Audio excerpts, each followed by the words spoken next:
Hey, this is Blaine Perry with That Ain't Black podcast. Welcome back to my show. And I got a really special guest. I know you guys get tired of saying this all the time. All the guests on my show are really great. They're black people who are doing something different, who are breaking down barriers and stereotypes, changing the narrative. And I got a really great guest. This is really unique. His name is Kenny Bigbee, and he is the 32nd black person to be in the Navy SEAL. What's going on, Ken? Not a man. It's an honor to be here with you, man. You're doing great things, bringing us together and making progress by that unity. Yeah. Hey, I want to jump right into it. What's up with the Navy SEAL? Because most black folks, I was joking around with you a little bit before the show started. We can't even swim. Like I swim like a rock. You can take half the black folks in America. And the pool Yeah, party is a joke. We just eating and drinking. Ain't nobody in the pool. How ain't in the nobody in the world did a pool. black man end up being a Navy SEAL? Yeah, you're right. You're absolutely right about that. I didn't know how to swim correctly when I went in there. As a matter of fact, I had to figure that out after I got in the Navy. So, me choosing to be a SEAL was me testing my mettle to see if I was willing to pay the ultimate price for what I believed in and who I believed in. I had Oh, to discover that for myself. I didn't need anybody else to know that. So mhm. I looked up the hardest challenge in the world, and that was the most difficult challenge. And the other thing was I wanted to know how to protect and provide for my loved ones. But for me, if I was going to have a family, call myself a true friend, call myself a true patriot, I needed to test my mettle by the hardest test that I could find. So that's how I ended up discovering that. So I went to all the different units, Mhm. and that's the one they said was the toughest thing to do in the world. So I said there's a commercial for the Navy that if I were to express it or articulate it, it would be the most daring thing, the most difficult thing, the most death-defying thing. Do you want to do that? You don't have any idea what that is exactly. I'm like, yeah, sign me up. So it takes a unique personality. You might call it crazy. Mhm. So I got that message. It was like, hell yeah, let's go do it. Let's test my metal. Well, because black people have served in every army unit, Marines, Navy, Air Force, whatever, for last every war. We done our damn thing. We done contributed. Yeah, How did you always want to be a Navy SEAL? Because I'm a little bit older than you. When I grew up, they had a movie back in 1990 called Navy SEAls, and that was yeah, about it. I went to go see it. It was good and stuff like that. Only thing I knew about anything Navy SEALs was like watching corny movies like Steven Seagal or Chuck yeah, Norris, and that's Hollywood, man. But I yeah, never in my entire life ever heard no brother say, "Hey, man, I want to go be a Navy SEAL, man." I just most brothers don't talk about. We get in the cars and girls and yeah. stuff, and we just, you know, what made you want to do Yeah. it? You're not lying. Well, my dad, he was a guardian angel. And I don't know if you know, those are guys Yeah. that would Oh yeah. dress up. Back in the '80s, yeah, definitely Oh yeah, remember those. yeah. Yeah. Uh huh. So my dad did that. So he was always roaming the streets, just banging head up, hands up, man, on the street. So Uh he huh. was he was an OG gangster in his own right. Uh He huh. come on with black eyes, and I'm like, Dad, what happened? He's like, you should see the other guy, right? Yeah. Kicked him down the steps. Uh My huh. dad, he was kind of gangster like Uh that. huh. So he wanted to be military, but he had a family, so he couldn't go in and things like that. So Mm-hmm. then I aspired to be like my dad. So I was positive to have a good black role model in Mm-hmm. my dad. He was about that life. So I think he where he stopped, I continued. Mm-hmm. So then I checked out. I was always playing, being a ninja as a kid. So everybody Yeah. knew about that '80s era. There was ninjas, Yeah. and I Oh was like, yeah. there was no ninjutsu. Uh So huh. when I really wanted to be about that life, I was like, okay. I started checking stuff out. I found out the modern day ninja was essentially the SEAL, Uh and huh. I found that out when I checked in with the recruiters and stuff. And like you said, people, I would talk to the Caucasian Americans knew what that was. Yeah. African Americans, we didn't know that. I say, man, he's a SEAL. They're like, what's that? Yeah. Then you start to hear it in raps. Like Jay-Z would mention something like a Navy. That started to Yeah. come out after I was in. Yeah. So I discovered that because I asked, what's the most challenging thing I could do? And then the recruiters told me, because I realized the way my mindset worked, I was always playing ninja, but I was taking it a little bit too serious. Mm-hmm. So I was like doing stuff that was going to get me in trouble, right? Uh So huh. I figured out, I was like, okay, I could either have the mindset I have and do this crazy stuff that I think is cool and fun and be called a criminal, Uh huh. or I could be called a hero and do that same thing. So my personality archetype, I had to take it and find a place for me in society that fit that. And that we run into trouble like that with our mindset and our mentality. We don't have a good outlet for some Yeah. of the stuff that we have within, right? So I found that outlet and wanted to test my mettle and test my resolve by discovering first through the path of a good role model, my father, and then discovering that through the recruiters. And then it became more popular after rappers started talking about it in our community. Brothers wouldn't even know. They'd be like, a Navy SEAL, what's that? They had no idea what I was doing. Yeah. Now, wait a minute. Before, you just didn't go into the Navy. I was doing some research and covert CIA kind of like stuff. You was doing some crazy ass stuff before you got that. You want to tell me about that? You didn't walk down and recruiter or knock on the door. They said, it's all good, dog. Come on. Yeah. Well, tell us about that, man. I'd like to know about this because it shows you the stuff that you took to get there. Yeah, so obviously I did martial arts before that, like my father. I grew up in the martial arts. So I was doing all that kind of stuff. You know, at that time it was like Taekwondo, and then it evolved into different martial arts. But I essentially ended up homeless in LA, and I ended up being on TV acting. I ended up on Taking Game and Change Your Heart. I ended up opening at the $1 billion Getty Museum for Lula Washington. Lula Washington, she's the choreographer that did the choreography for the Avatar. So I ended up homeless out there and had to find something to do. You know, brothers could do a little hip hop and whatnot. So one day I was in her studio. I ended up getting a full scholarship. And then my first dance is how I survived while I was homeless in LA trying to be a Navy SEAL. I ended up opening at the $1 billion Getty Museum under another great African-American woman, Lula Washington, that's headed the way doing pioneering all types of great stuff out of LA. So I had a pretty crazy ride coming up, martial arts, artistic background, and then ended up becoming a SEAL. Wow. Okay. Now, when you go to everyone's seen the documentaries and everything about how tough Hell Week is. They say they take like what 150 dudes on, like 70% is going to drop out rate. Now, when it comes to black folks, it's even like less than that's like 2%. What's up with Hell Week? Is Hell Week really Hell Week? Because I remember meeting one Navy SEAL dude. I used to work at a community college doing security, and he came for a speech and stuff. And I had to open the door for him, let him on in. I said, I want to see what a Navy SEAL. I thought it was going to be like Arnold Schwarzenegger, like 6'2", big old guns. And he was like, wasn't too much bigger than me. And I was like, I'm sitting up, but he going to have all these tats and stuff. And, you know, he's like, hey, how you doing, man? What's going on? And he said, you a Navy SEAL? He said, what do you think SEALs looks like? He said, no. He said, hey, man, when you go, you got big old guys like that dropping out. It's a mentality thing. I mean, don't get me wrong. It's 10% mentality, 90% physical, but that 10% that's what you got to have it. That's what we want to weed out. So you want to go ahead, since you've been through it, I want to shut up and let you tell your thing about how you went to Hell Week. Yeah, Hell Week, that's a great question, man. You're absolutely right. So the screen test to actually get into the SEALs, it's not hard. It's like 50 push-ups. It's like 50 sit-ups, like 12 pull-ups or 6 pull-ups. I don't even recall. You got to run up like a mile and a half in 9 minutes, 30 seconds. So most people can accomplish that. I've seen people that could barely do push-ups very well go all the way through SEAL training. I've seen total stud athletes. And they dropped out. Most of the stud athletes drop out. Hell Week is 120 continuous hours of nonstop misery. Cold, wet, sandy, pushing you to your body to the limit. By Wednesday, you're declared legally insane. Wow. You had over more than 72 hours without sleep.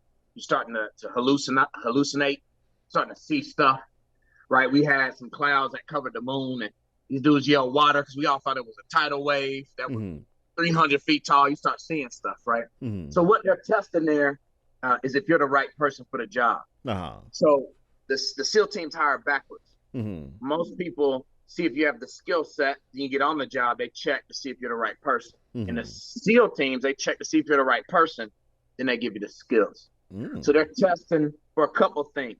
Do you have the physical capacity, but greater, do you have the mental resilience and resolve? And even more important, in a time of adversity where everything's on the line, your ass is on the line, are you going to do a me thing or a we thing? So you can't make it. You got a 200-pound log. You can't do it by yourself. So when you're miserable, cold, wet, tired, hallucinating, will you still choose to protect your brother over yourself? So they're testing to see if you have mental resolve, resilience, the ability to find the resources within and around you, and they're testing to see if you're going to do an interdependent thing, not an independent thing. And that's something that we as African Americans need to think about. We need to cohese. We need to come together and do a we thing over a me thing. So they're testing that before they give you the skill sets to make sure you're the right person for the job. So it was miserable, absolutely miserable. Get about 2.5 to 4 hours of sleep out of 120 hours. So most people that hell week say hell no. That's a true story. You got about a 70% attrition rate. So if 100 people go in, maybe 25 to 30 will come out. Most people say hell no to hell week. Yeah, because I remember I was watching this one. They said they had this one where nobody graduated. Now, how many of us is in there? I mean, because I've seen the movie Act of Valor. It's really great, and they had know Mexican guy, and they said SEALs come from all different types of backgrounds. It's not one kind of like, oh, we're looking for the tough street guy or the rough cowboy or the computer nerd. They said they come from all different kind of. They don't know who's gonna make it really. They just give them the test and like, well, we'll see who washes out. Is that true? Yeah, it is. And like you said, you brought up a really good point, and you've done your homework because you're on point with the point that 2% of African Americans. I remember being at the SEAL team, and I got to the SEAL team, and I was the only brother running around there. Right. So I like to joke. I said I looked like a Hershey Kiss on top of a vanilla ice cream. Damn. And I was the one little soul thing there, right? Yeah. So I rounded the corner at the other end. There was a brother. And man, it was like slow motion, like the movies. When the wind was blowing and my non-existent hair. We was like, I was like, damn, I'm like, yo, we were touching each other like, are you real? Yeah. And literally there was two of us, and most SEAL teams have 200 people. There literally was two of us. So that breaks down around something like that, right? Yeah. So at that time, literally when we were going through all walks of life, like you said, it had gone through Congress that there's not enough minorities in the SEAL team. Why is that? And at that time, there were two of us in our class out of 100 people, and that would have been me and David Goggins. And David Goggins is another famous SEAL. Yeah, he's real good. Wrote the book Can't Hurt Me. Yeah, Remy Adelic. Yeah. Yeah, and I had the great fortune of him talking about part of our story in that book because we went through training together. And then we ended up getting separated. So I ended up being that lone Hershey Kiss just on that vanilla ice cream cone. So it used to be two, you feel me? And then me and him got separated. So then he talks about our story and Can't Hurt Me. I highly recommend that you read that to understand that. But yeah, it's extremely difficult. And what was happening was they basically were saying, why is there not that many minorities? So we would be an anomaly, an enigma, literally, out of that whole crew. Wow. Now, I read a book, Lone Survivor, read Black Hawk Down. I do some research on my stuff. You were was you swim buddy Dietz? Yeah. That was real? You was with him? Because he's in the movies real. I mean, he really sacrificed himself. I mean, I remember having a conversation with some guys at work, and they were talking about all the decision that he made. I think he made a right decision, you know. I mean, it's a moral decision and stuff. But he's your swim buddy? I was. So we went through training together. He was both my roommate and my swim buddy. And for those that don't know, a swim buddy is somebody that's not more than 6 feet from me. So I like to make the joke, if he runs over here and has to grab something, I got to run with him. Right? If he goes to the bathroom, has to take a shit, I got to smell his shit. And I'm like, don't ever tell me your shit don't stink, bro. Yeah. It does. I smell it every motherfucking day. Right? So we were no more than 6 feet at all times. And we got injured together. At that time when we were going through, there was something called El Nino. So it was a whole bunch. It was a storm that was like a constant storm front, and the waves were 12 to 15 to 20 feet, and they were nonstop back to back. And we got injured. We had to go through rehab. We got pulled from training. Had to learn how to walk all over again. And then we got separated because David Goggins, the brother that did the New York Times bestseller, sold over 4 million copies. He told me, hey, bro, go home. They'll put you back in too early. Yeah. So he had been in the Air Force Special Forces. So he had already been there and done that. So I took his advice. I went home and took a week leave or 2 weeks leave and recovered a little bit more so I could get back to the game. When I came back, I walked in the room and Danny Dietz was in a cast. And I said, damn, what the hell? I started laughing at him at first. You got to have a sick sense of humor to make it through that. I said, damn, bro. I started laughing at him. He's like, man, fuck you. I said, man, what happened, bro? Yeah. Went to rehab. He should be good. He said they missed a hairline fracture. His leg was actually fractured. We made it all the way through rehab. He was running on the beach, and then his stuff just broke off. Damn. So we got separated there because he had to get pushed further back, and then that's when me and David Goggins became roommates, Uh-huh. and then that's how that story happened. So yeah, Danny Dees was one of the four men that went on a capture and kill mission. It was Operation Red Wing. Red It was a Wing, secret yeah. operation, and then that movie was Marcus Luttrell was played by Mark Wahlberg in that movie, and Danny Dees was one of those four that didn't make it home. Yeah. That was my good friend and my roommate and swim buddy. The last time I saw him, I didn't have any food to eat, didn't have any money to eat. He gave me the last of his money, refused for me to say no because that was the last of his money, so that I could eat. That's the kind of guys that are in there, and that's the kind of guy he was. Wow, now what? Because most of the stuff we see about Army or whatever comes from movies. What's it like being the life of a special forces guy, and what other stuff is a bunch of BS? Because you see stuff, and you're like, wait a minute, I'm into kind of like a little bit guns and stuff, and like, nah, man, that's no way in the world I can have. You wouldn't do that. You're firing too many bullets. So you're doing this. What's it like? I mean, you guys do a hell of training. You guys, I remember I read Damn Few, and they said they trained and they retrained and they trained. What do you guys? What's the life of a SEAL? Yeah, that's it's a challenging life, man. Family life's really hard. Typically, man, families don't work out because you're so committed to your job, and oftentimes you can't talk about the nature of your job. So there's secret, a bit of dissonance, there's a bit of separation, right? And the job sucks the whole time. You think it's glorious and it's sexy, ain't nothing sexy about it, right? So I remember one time we were getting off a boat into the water, and you can't splash in the water, right? The quickest way to get in cold water is to just jump in and get over it. But you got to slide in there because you can't let the enemy hear you, right? Yeah. We slid in there, and boys was, you know, doing that whole thing. Yeah. And somebody said, why in the fuck do we do this? Yeah. And somebody looked over, was like, for the cool stories. Yeah. So one of the things is that the job, it sucks every day. You never get used to the cold. I had a Hispanic dude. I was taking cold showers, and we were going through SEAL training. And I was taking cold showers. I'm in the shower with my shorts on, just in there shaking. Yeah. Right. And this Hispanic dude walked by. He comes by and he's like, backs up. He's like, what are you doing, home? I said, I'm taking cold showers to acclimate to the cold. He's like, you never get used to the cold, Holmes. Take warm showers while you can, bro. So then I was like, damn, he's right. Yeah. The cold is cold. So as a SEAL, every single day you're getting in that cold water. You might go through huge extremes. So you might be swimming in cold water, going to hypothermia, where your body's on the verge of almost dying. Yeah. Right? Then you got a wetsuit on, so then you get out, and now you're doing the operation on land. Right. So SEAL is an acronym for sea, air, and land. So those are methodologies of insertion and extraction to get to the job, to do the job. You ain't did the damn job yet, right?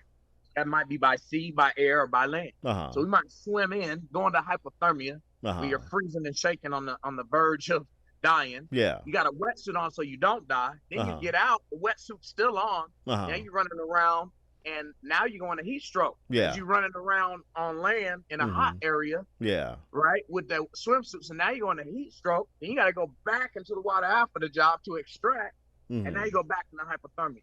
That's a normal day. So, and it's a bunch of repetition. So we might shoot 1,000 rounds a day to the point where you're bored shooting a gun. You could pop 2 rounds right here, not think about it, hit it dead, and you be talking to your homeboy like, yeah, man, so what you gonna eat for lunch? Right? But that's because of the repetition. So few people, they may want to be good, but they don't want to be great because it's the same thing over and over and over until you become excellent at it. So there's a lot of repetition. There's always a misery factor. There's no music playing in the background, right? Yeah. So it's actually, and that's why they test you, because every day you're going to be pushed to your limit. Your reputation's only, as they say, the only easy day was yesterday, meaning that we're always going to push to another level in your reputation. It doesn't matter if you did great yesterday, you got to perform today. That's how war works. Wow. You might have been a Purple Heart winner yesterday, but today we need you to be that same dude today. So you could be the best dude yesterday. It ain't like basketball where you can lose a game and you got another game to play. If you fucked up, if you were great yesterday and fucked up today, you're nobody. And that's how the reputation goes. It has to be that standard. So there's a lot of pressure. It's miserable. There's a lot of boring repetition. Now on the flip side of that, stuff that you can't get anywhere: camaraderie, memories that man, stories and camaraderie, the chemistry with people, you'll never find that anywhere else in the world, because when you really discover people is at their lowest point. Yeah. They say when you squeeze the fruit, that's when you Mm-hmm. find out what fruit it is. So you're with those people at their lowest, most difficult point, and Uh-huh. you really discover who they are, and you find out these are some gangster ass dudes that will do whatever it takes to watch over your six, watch Mm-hmm. over your back. So Mm-hmm. it's cool because Uh-huh. you do some things you'll never experience anywhere else. You'll have Mm-hmm. chemistry and camaraderie like nowhere else. Yeah. Miserable every single Yeah. fucking day. Well, now, with this mindset and everything that you've been through, how can you, with your experience and stuff, try to pass this on to any other African Americans, especially young brothers and stuff like that coming up? A lot of times we come from single parent homes, bad Yeah, backgrounds, low income or whatever. What yeah, can you take as a Navy SEAL from your experience and try to take it? Hey, man, want you to take what I learned and go to school and get an education, start yeah. a business, whatever it is, project. What I mean, especially like education and starting a business and stuff. I don't give a damn how hard it gets, how long you got to work. Yeah. Do, what can you pass on to a younger brother? He may not want to be a Navy SEAL, but what mentally, what kind of stuff can you take? The advice can you give them? That's a really brilliant question, and I always like to start with this. I've done a couple conversations with people where just our culture in general, we've lost sight of Mm-hmm. independence versus interdependence. What's that mean? Yeah. We got a saying, the colloquialisms in the SEAL teams. We don't say, "Are you a Navy SEAL?" Mm-hmm. We don't say, "Are you on the SEAL teams?" We say, "Are you a team guy?" Yeah.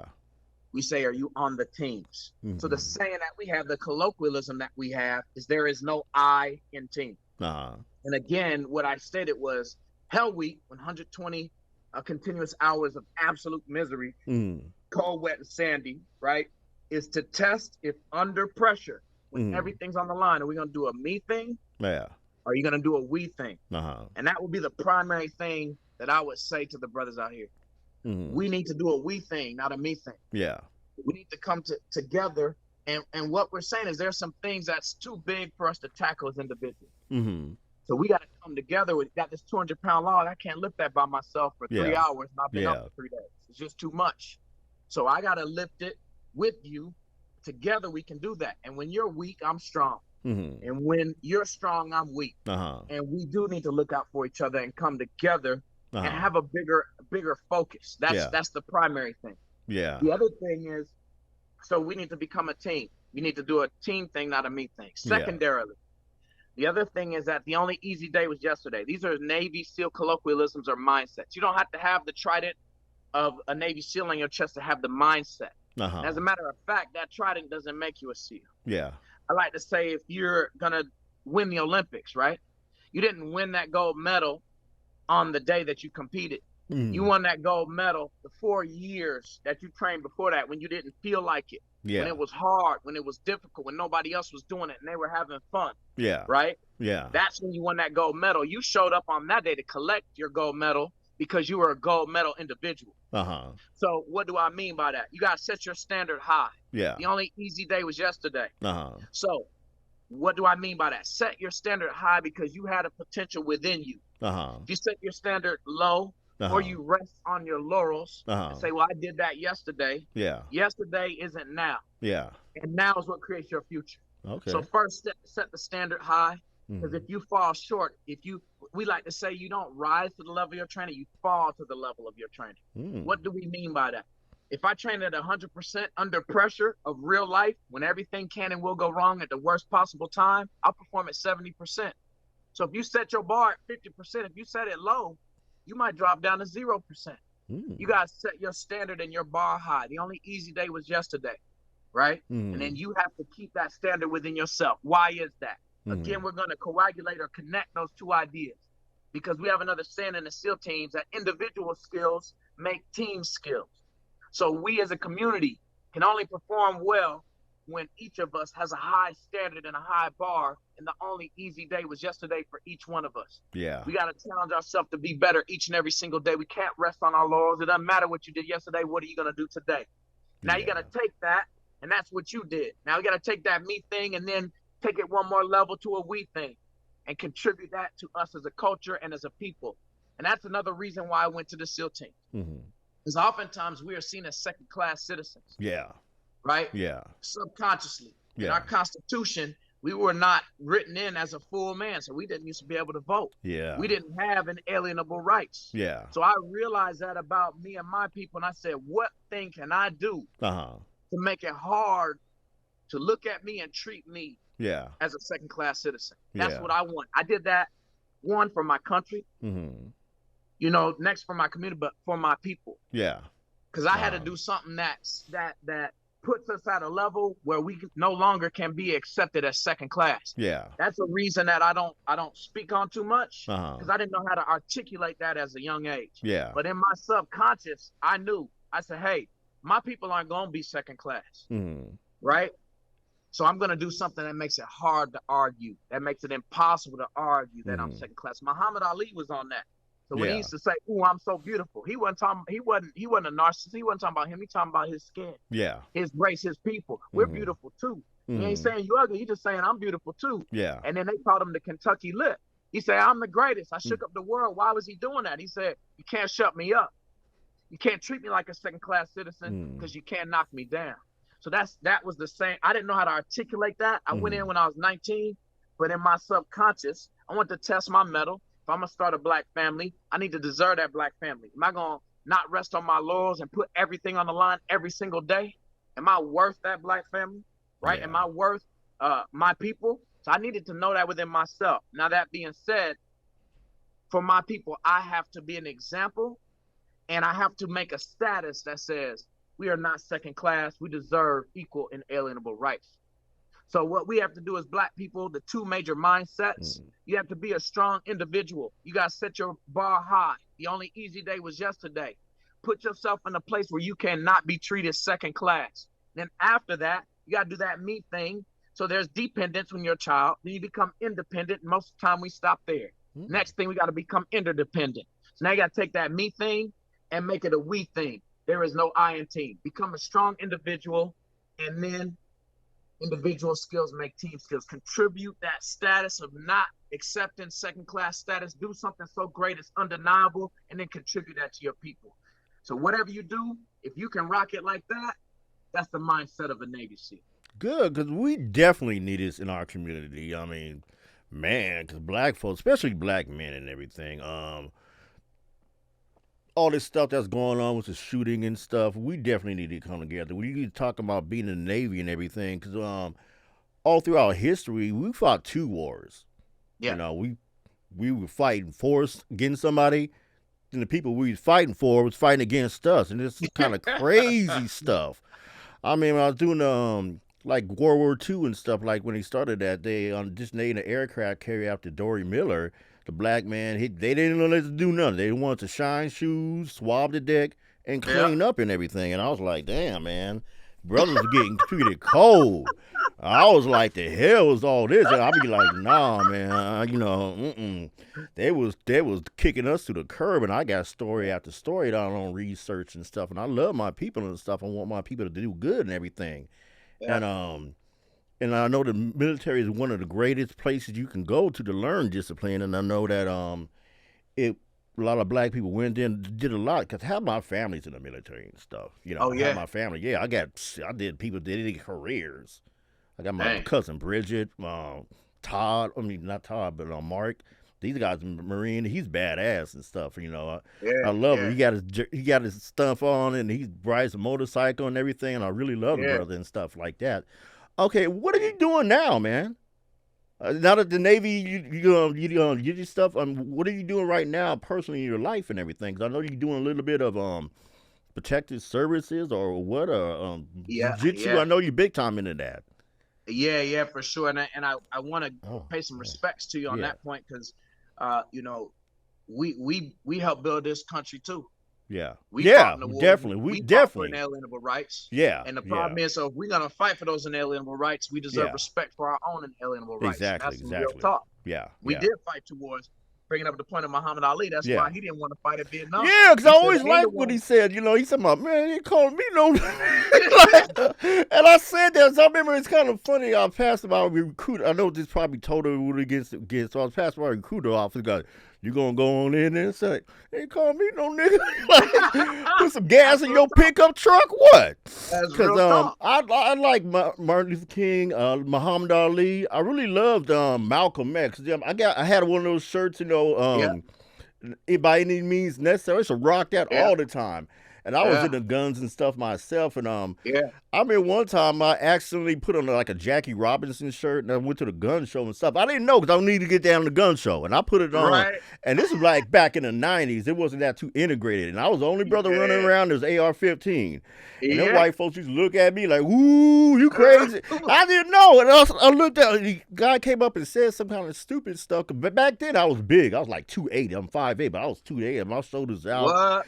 And didn't nobody ever call me no names or nothing like that. There Cause they was no thought this smoke, nigga, bro. he Yeah. motherfucker crazy. He on the tip. And I remember that. And it was crazy times and stuff. But man, what are you doing now, man? Because I know you do the gun stuff, and I know you Yeah. do the mixed martial arts. And I remember back in the 90s, when that first came on, now it came out like 93, 94. So I was living with 3 other guys, and it came on. This was Dana White had hair.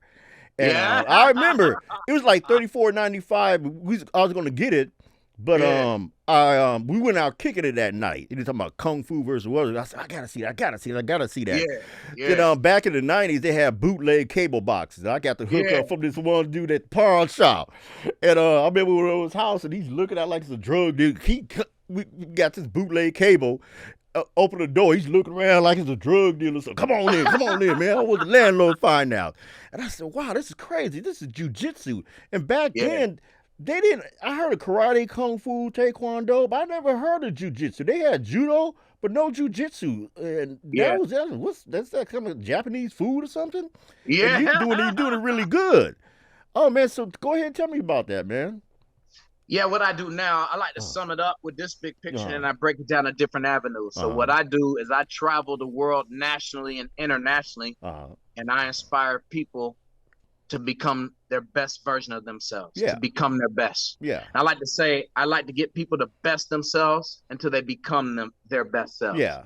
Now, the way that I do that, and I sum that up in being elite. Yeah. You don't have to be the best, but Uh-huh. you can never fail to be your best. Yeah. Now, the avenues through which I inspire people to do that. Yeah. I do what I call elite achievement coaching. I talk to Fortune 500 companies. Uh-huh. I also travel the world and teach tactics and martial arts nationally and internationally around the world. So these are the methodologies that I inspire people to become the best version of themselves, best in themselves until they become their best self. Yeah. Getting peak performance under pressure, because everybody can perform, right? But not when everything's on the line and not when everything's at risk. So that's, and you get people that motivational speakers, oh, you can do it. The reality is, man, life, you fail until you succeed. Yeah. You keep failing. So you have to have the resilience and the resolve. Somebody's got to be real with you, especially as African Americans. Yeah. You're going to get knocked down a lot.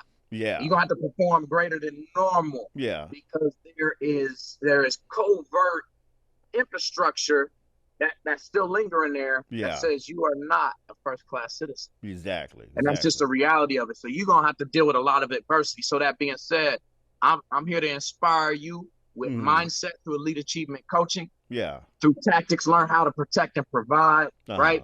But the bottom line is, what I do is I inspire people nationally and internationally to learn how to have peak performance under pressure, to best themselves until they become their best selves. Wow. Because I remember years ago, it was in school and stuff, and we were joking around doing some stupid stuff. And one brother, he's a teacher and stuff. He's like, "Bring your ass here, man. Your ass got to be better. You black. You got to be doing it. You got to do better. You got to be, because there's so much stuff that's against us. You got to be doing twice as good, studying twice as hard." Yeah, that's just it. I'm sorry, I ain't gonna try to front and give you no BS. But as a black man, you know what's against us and stuff like that. Yeah. And it was really good talk. We thought, oh man, he's just tripping, man. But it's true. It's true. When you get to the workplace, I grew up, and you get into the workplace, you getting to life and stuff like that. I'm trying to buy a home, and one time I got turned down. What's getting turned down for? The white dude ain't doing half of what I'm doing, and he's getting this. I'm serious. You go through life like, damn. Is it really like that? Then you wake up and you're like, what? Yeah. How he get that promotion? I've been working. You're like, oh, you gonna do me like that? And in Yeah. our society experience being black and stuff, just being a Yeah. black man, period, you're a Navy SEAL, but we walk out, they don't know that. The police, Nope. tripping. You seen January 6th, you like, that would have been our ass, it wouldn't have been that. No, your black ass would have been shot, okay? Yeah. Your black Yeah. ass, you see stuff, like, oh man, brothers, just being black in America is tough. Yeah. So Yeah. you definitely got to have that kind of mental aspect if you want to be successful. You want to be a good husband, be Yeah. a good business owner, be a good employer, whatever like that. Because there's so much that's still against us. Yeah. And Yeah. especially black men need to be teaching other black men. You need a role model. That's why I wanted to get you on the show. You need somebody to look up to. Like, damn, man, he can do that. I can do that too. That's Because right. I got That's inspired right. to do the show. I remember I used to wake up at 2 o'clock in the morning to watch Armstrong William because he Yeah. had his own show. I like, damn, he owns that show. He's a black is. man and he There it owns is. that show. He's doing Yeah. get his own company. And we Yeah. need to do that and try to get away with the hip. I'm not getting away with it, but we need other stuff aspects. We always look for rappers and dancers and Yeah. okay, those are good and stuff like that, but we still got that same kind of skill level. Instead of sister want to be a rapper, but she can be a reporter. That Yeah. brother got that lingo. He can take that and be doing business deals. Yeah. You can take that Yeah. same kind of quality. You rapping or making business deals. Hey man, I'll sell you this, do this money, stuff like that. We can just transfer it, blah, blah, blah. Take those skills and that mindset into the business world. Yeah. That's what I'm trying Yeah. to do. Because black people are one of the greatest athletes in the world, period. So I know if they sit back and they join the SEALs or something like that, and they got because we always come from a bad background.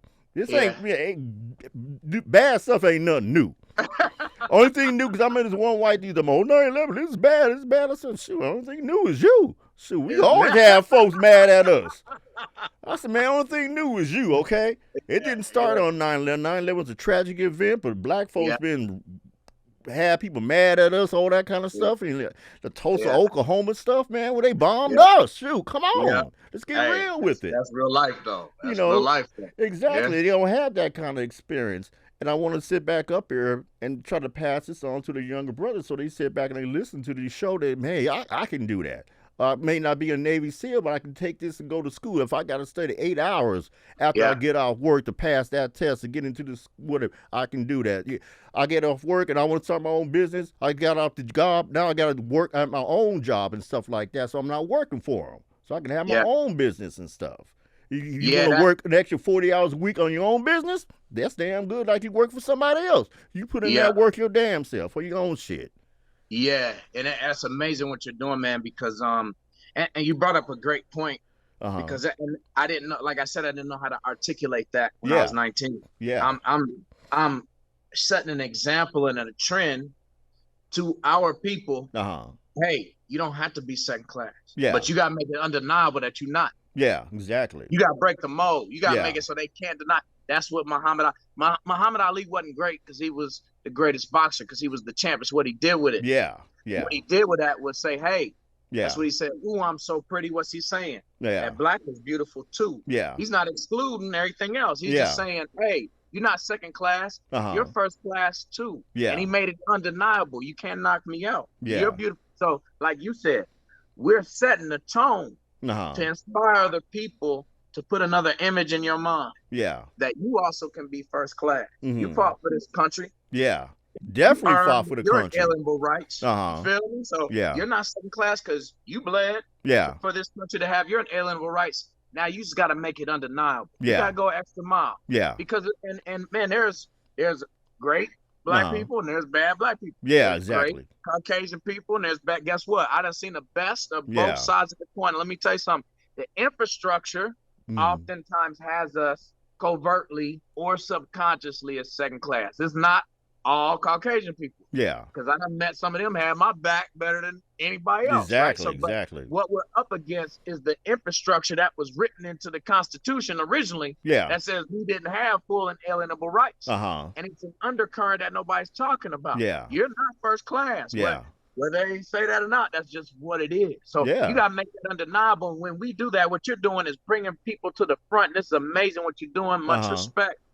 That resets not only to our African American people that get inspired and say, "Oh man, I can be I can be first rate. I can be first class. But Mm-hmm. we're resetting the tone for the whole infrastructure. Exactly. By you putting that word out there. You see a black champion, you see a black Navy SEAL, a black lawyer, right? Mm-hmm. I went to Atlanta, it tripped me out. Yeah.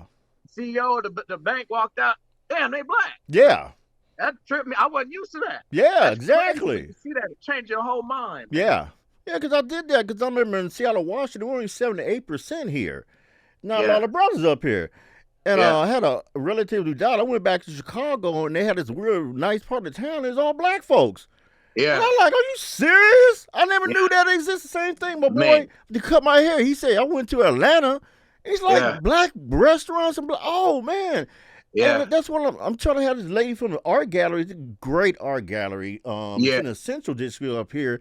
Beautiful black art and everything. And I remember I was talking with them about having her on a show. And like Africa, a lot of the stuff that Europeans sold got it from us. All that jewelry and stuff the kings and queens had. Yeah, where you think they got that stuff from? They got it from us. They got all that gold and jewelry and stuff. They stole it from us, and we sat back and getting our stuff stolen for years and years and years. Yeah. And it's a trip. And she goes to art gallery and man, just beautiful black art and stuff. They selling their stuff for $1,000. Why can't we do ours?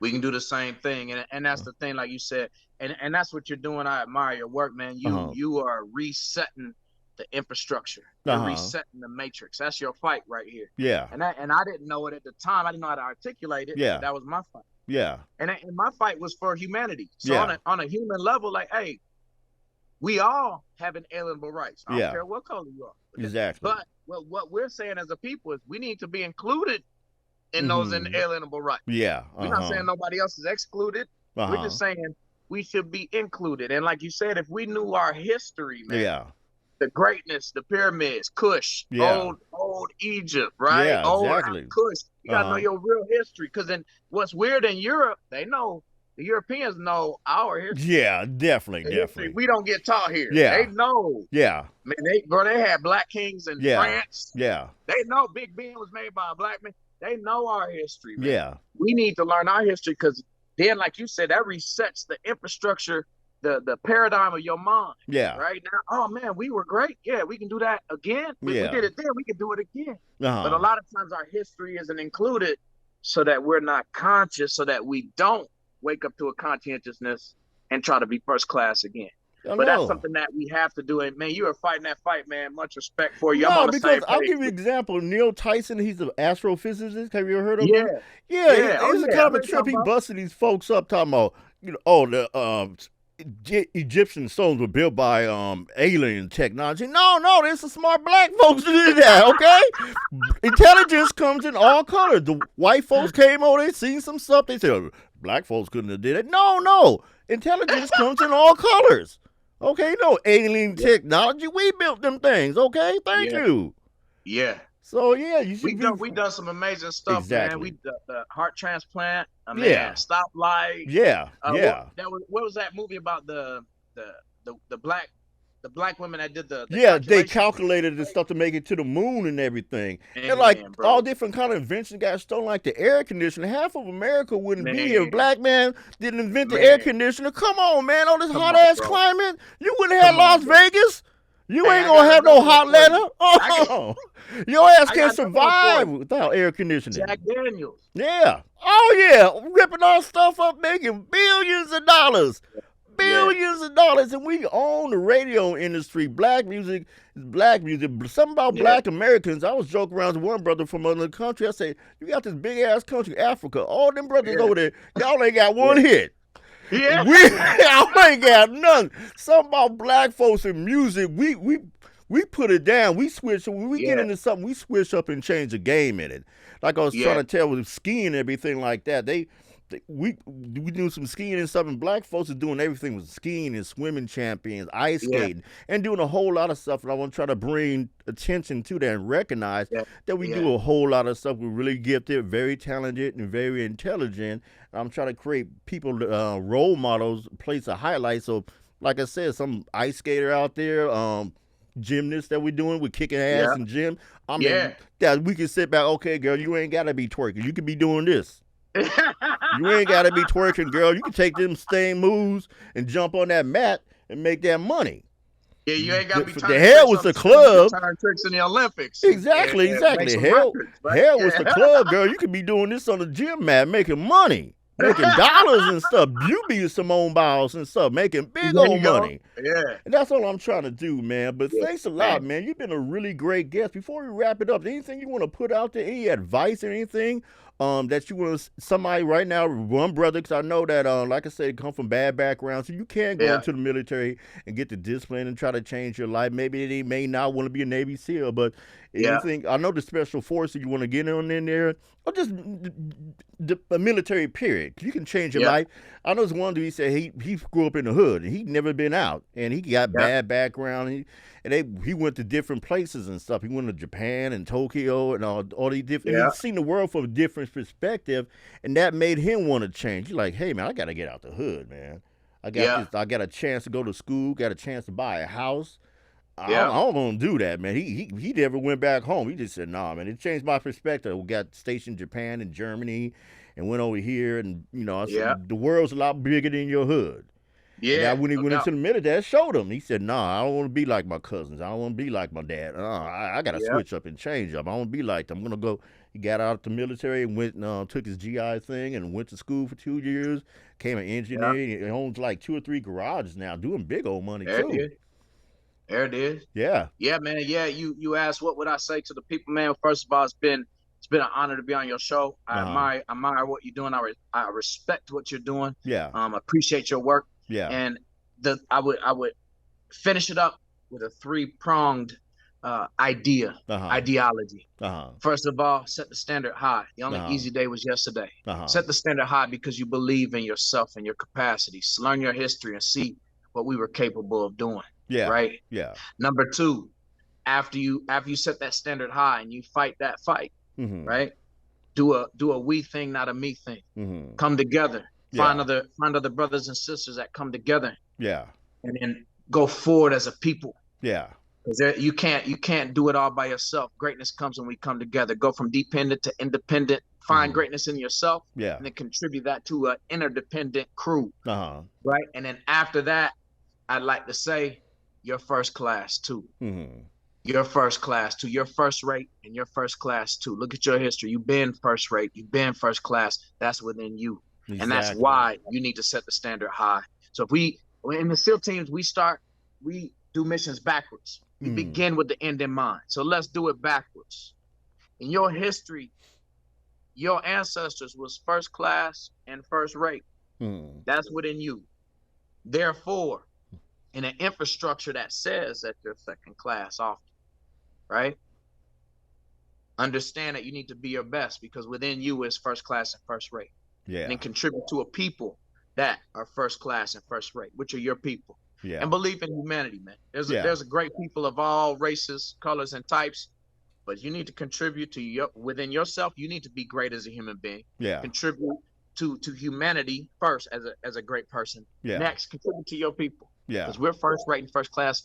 Be the example. Set that trend. Yeah. Reinvoke the ancestry that says you are first rate and first class. Don't let anybody deny you that. Yeah. Make it undeniable. Exactly. Don't I loved ask it. for it. I did because I loved it when Barack Obama got elected, and I had tears in my eyes and stuff. I never thought in my damn life a black man would ever achieve. I thought the shit was crazy. I said, Barack Obama, this motherfucker. No, man, his name, no. And he did 2 terms. 2 terms. I know he went through hell and stuff.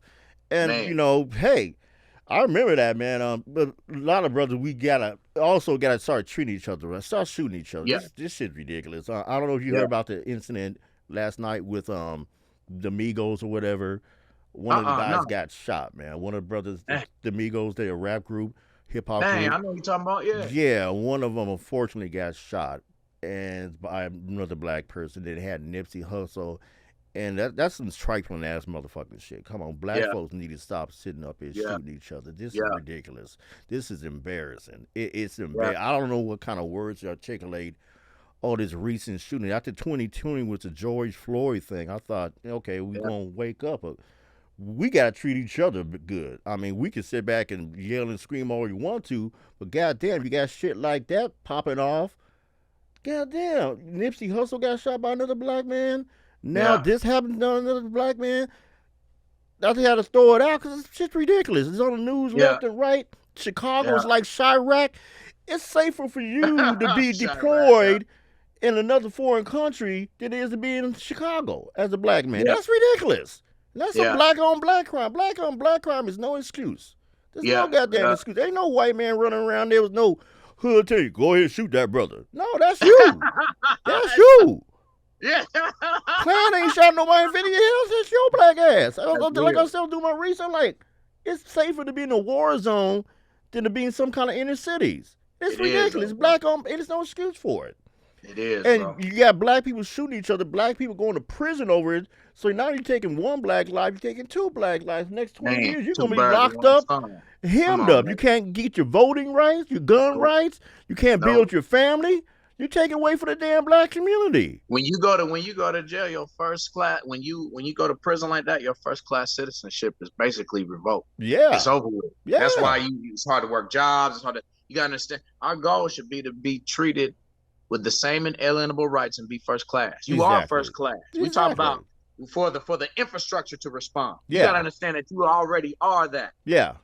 But we need to make such an impact doing stuff like what you're doing, that the infrastructure responds. And if they never respond, you gotta know it within and make it undeniable. But when you do stuff like that, man, you revoke your ability legally in that legal infrastructure to be first class. You done destroyed the whole foundation. Exactly. You take away from your family, you take away from community, you take away from growth about your own self. You can have a job and be buying a home and doing business and raising your kids, going on vacation.